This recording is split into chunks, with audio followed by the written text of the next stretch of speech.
월세로 들어온 세입자에게 전입신고를 하지 말아달라고 요청하는 집주인이 있습니다. 대신 살지도 않는 집주인이 전입신고를 하는 겁니다. 집주인이 이렇게까지 하는 건 2년 실거주 요건을 채워야 양도세 비과세 혜택을 받을 수 있기 때문입니다. 세입자한테는 보증금을 아예 안 받거나 깎아주면서 이 같은 요구를 하고 있습니다. 요즘 입주가 한창인 서울 송파구 헬리오시티 얘기입니다. 정창신 기자가 취재했습니다. 서울 송파구 헬리오시티 아파트 단지. 총 9,510세대 규모인 이 단지는 지난달부터 입주를 시작했습니다.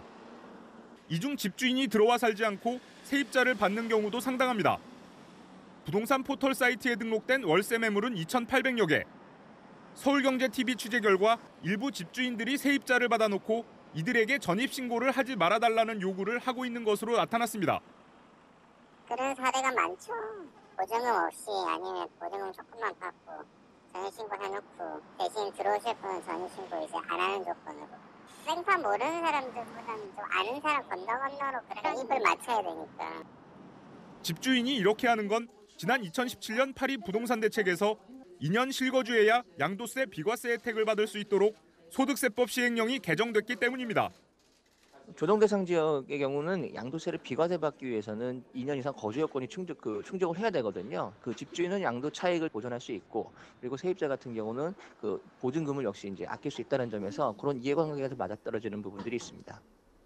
실제 이 단지 월세 매물을 알아보니 전용 면적 84제곱미터의 경우 보증금 3억 원에 월임대료 100만 원 또는 2억 원에 130만 원 등으로 나와 있습니다.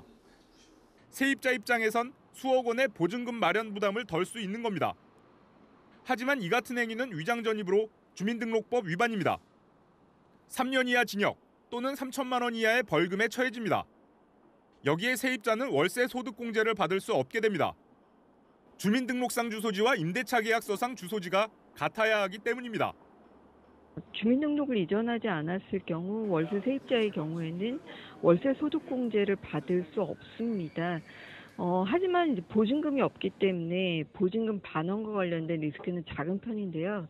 그러나 이제 보증금이 있는 보증부 월세의 경우에는 향후 보증금 반환에 큰 위험이 있을 수 있겠습니다. 서울경제TV 정창신입니다.